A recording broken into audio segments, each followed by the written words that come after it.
on va démontrer ce résultat sur l'indépendance de deux événements. On va montrer que si A et B sont indépendants, alors A bar et B sont indépendants, ce qui revient exactement au même.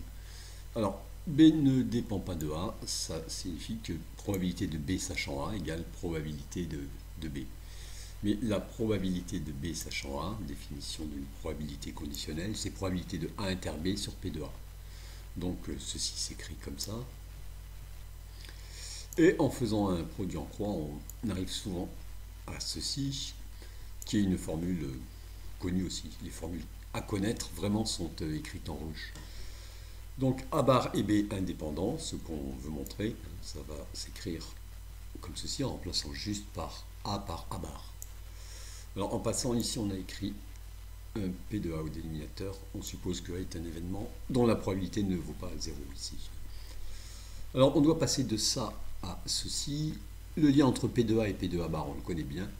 Puis on va voir qu'il y a aussi un lien entre A inter B et A bar inter B. Alors on a besoin de considérer A et A bar. On a fait un dessin ici de oméga. Et maintenant on considère un événement B, incluant oméga. Et on voit qu'il est coupé en deux parties. Il y a les événements de B qui sont dans A et ceux qui sont dans A bar, qui n'y sont pas. C'est-à-dire que B est la réunion disjointe de A inter B, qui est ici, et de A bar inter B, qui est ici. Cette réunion étant disjointe, on a ici P de B, qui est la somme des probabilités qui sont ici. Et du coup, on a bien un lien entre ces deux probabilités, ce qui va rendre la suite ici très facile. Cette formule est en fait un cas particulier de celle-ci. Si oméga est une réunion disjointe de plusieurs parties, ici 4, on dit parfois que c'est une partition, qu'on a ici une partition de oméga. Pour n'importe quelle partie B, on peut écrire que B est la réunion disjointe de A1 inter B, A2 inter B, etc. Bon, certaines de ces parties sont peut-être vides. C'est une réunion disjointe, donc P de B, c'est la somme des probabilités de chacune de ces quatre parties. C'est la formule des probabilités totales. Quand par exemple au bout d'un arbre assez compliqué, au bout de certaines branches, on a P de A inter B, P de A2 inter B, etc. Et pour avoir P de B, on fait la somme de tout ça. Il ne faut pas apprendre par cœur cette démonstration, qui est déjà tombée au bac. Pour un point, c'est pas très bien payé. Se souvenir de faire un petit dessin comme ceci.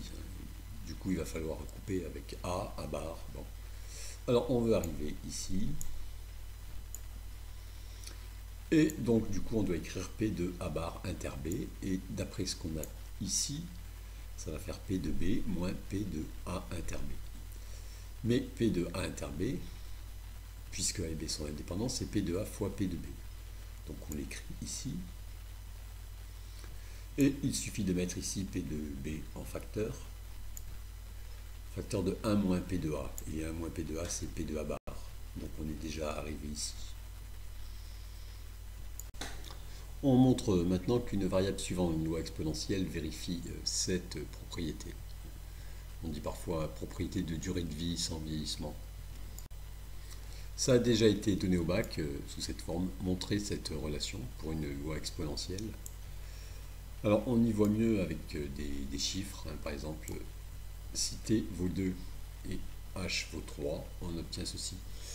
Alors, on sait qu'une telle x modélise souvent des durées de vie. Par exemple, si on sait qu'un objet a fonctionné 2 ans, probabilité qu'il fonctionne au moins 5 ans, ça va faire 3 ans de plus par rapport à 2.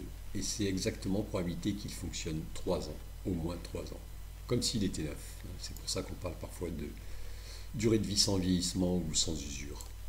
Alors, pour démontrer cette formule qui n'est pas si difficile, on a besoin de ce point ici, qu'on démontre maintenant. Voilà, probabilité de grand X supérieure ou égale à X, c'est 1 moins probabilité de grand X inférieure à X, c'est-à-dire, on intègre de 0 à X la densité qui est vraiment à connaître par cœur, elle n'est pas toujours rappelée.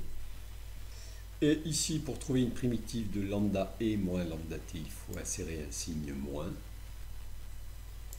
Voilà, ici, on a une primitive de lambda e moins lambda t. Puis on fait la valeur en x moins la valeur en 0, qui vaut 1, qui va partir avec ce 1, et on obtient finalement ceci. Alors il faut s'entraîner à savoir faire ça. Alors on démontre cette propriété en utilisant celle-ci, que certains élèves apprennent parfois, c'est pratique. Alors c'est une probabilité conditionnelle, on rappelle la définition, P de A inter B sur P de A. Donc ici, ça nous donne P de A inter B sur P de A. Mais pensez que T et H sont positifs. Donc X supérieur à T et X supérieur à T plus H, ça veut dire que X supérieur à T plus H. Et maintenant, on peut utiliser ce qui est ici. Donc on obtient au numérateur E moins lambda fois T plus H, et au dénominateur E moins lambda T. Ce qui se simplifie, on simplifie par E moins lambda T, il va rester E moins lambda H, qui encore d'après cette formule, il vient la probabilité pour que grand X supérieur ou égal à H. Démonstration un peu pénible. Alors celui qui oublie ou celle qui oublie cette formule peut s'en passer, c'est-à-dire si vous devez calculer ceci, vous pouvez refaire tout ce calcul sans même vous en rendre compte et vous arriverez à ça.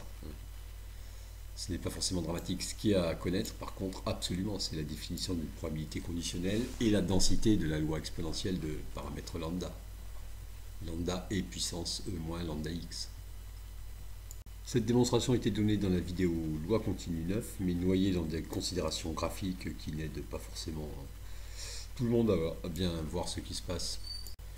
On va dire maintenant un mot de cette preuve. L'espérance d'une variable exponentielle de paramètre lambda est 1 sur lambda. Alors la preuve est vraiment trop compliquée pour être demandée au bac, mais le résultat est vraiment à retenir. Parfois il est demandé.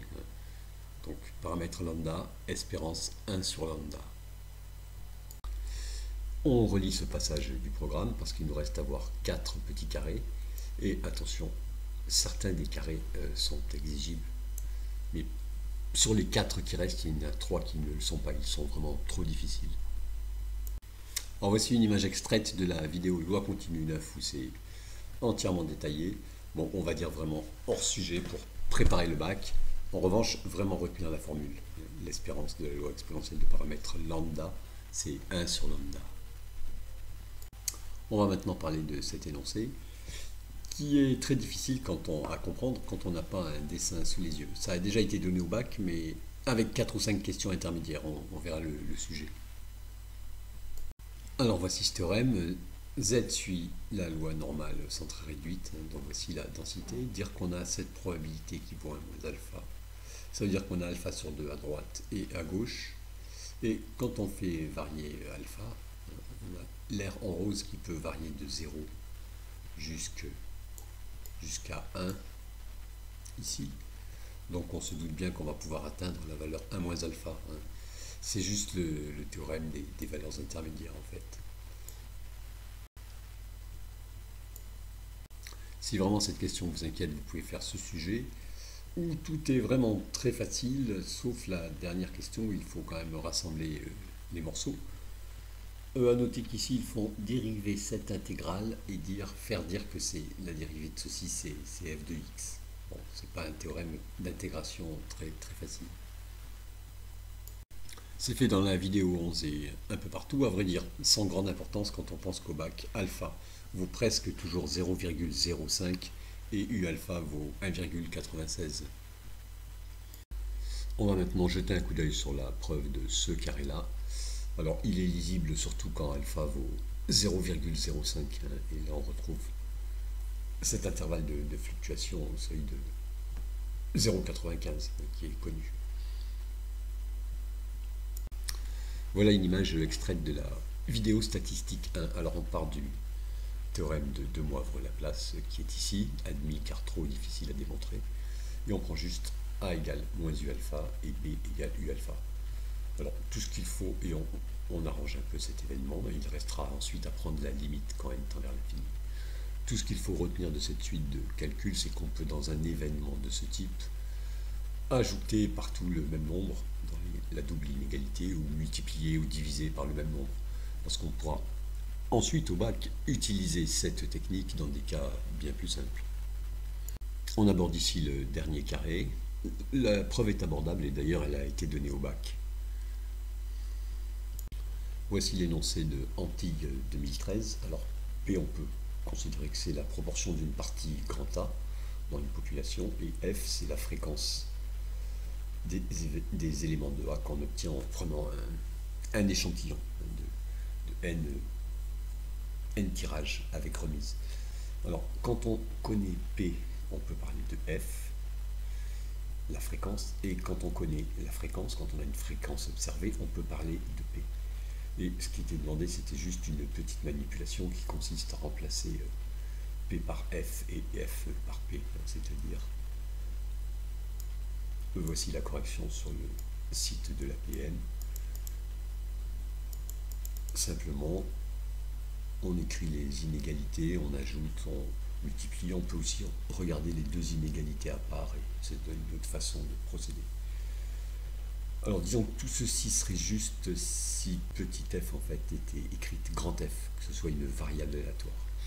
Ici petit f, ils disent que c'est une valeur prise par grand F, du coup tout ça est très très abusif comme écriture. En tout cas, ce qui était demandé, c'était seulement cette petite manipulation.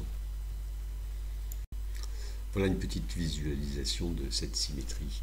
Alors, dans le premier cas, P est connu, disons fixé, et F peut se promener ici dans cet intervalle. Voilà ce qui est écrit là. Et dans le deuxième cas, c'est F qui est connu, une fréquence observée. Voilà, et P peut se promener dans cet intervalle. Il est compris entre ces deux valeurs. Alors en fait, ces deux doubles inégalités sont toutes les deux équivalentes, à dire que la distance entre Fn et P est plus petite que 1 sur racine de n, ce qui s'écrit très facilement avec des valeurs absolues, comme ici. Bon, se souvenir qu'on passe facilement de ceci à cela, en faisant des petites manipulations. Dernier extrait du programme pour qui veut vraiment se faire mal à la tête. Ici, on a grand Fn, qui est une variable aléatoire. On peut calculer une probabilité de 0,95 au moins. Ici, Fops, c'est une fréquence observée. Et donc ici, il n'y a plus rien d'aléatoire. Donc on ne parle plus de probabilité. On parle de niveau de confiance de 95%. Et dans le sujet de bac qu'on vient de regarder, il y a une confusion entre F, grand F et petit f, pour rendre plus simple, mais c'est vraiment abusif.